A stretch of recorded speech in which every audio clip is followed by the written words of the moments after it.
ভাই মাঠে আমি খেলা দেখতে আসলাম, যাই হোক মানে এক টিম জিতে গেছে আর এক টিম হেরে হেরে গেছে। নমস্কার।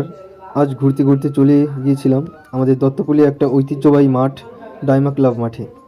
এই মাঠে ছোট্ট থেকে বড় নানান ধরনের খেলাধুলা কার্যকলাপ হয়। আজ দুপুরবেলা সেখানে দুইটা দলের মধ্যে একটা ক্রিকেট ম্যাচ হচ্ছিল। তো যাই হোক, কিছু কারণবশত আমি সেখানে গিয়ে যেতে যেতে দেখলাম খেলা হচ্ছে, তাই আমি খেলাটা দেখতে চাইলাম। খেলাটা ভালোই চলছিল, সবাই নিজের নিজের মতোই খেলায় ব্যস্ত ছিল। কিন্তু একটা জিনিস চোখে পড়ল, যখনই কোনো দল আউট করছিল তখনই তারা বিপরীত দলকে নিয়ে খুব খারাপ ভাষায় কথা বলছিল, সাথে অশ্লীল ইশারা ও ইঙ্গিত করছিল। সত্যি বলতে বিষয়টা দেখে খুব খারাপ লাগলো। খেলা মানে শুধু জেতা হারার লড়াই না, খেলা মানে সম্মান, শৃঙ্খলা আর একে অপরকে সম্মান দেওয়া।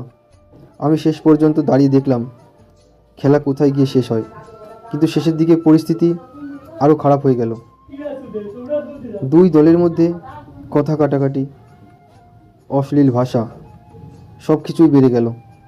আমি ওই মুহূর্তটা একটা ছোট্ট ভিডিও করেছি, সেটাই তোমরা দেখছো।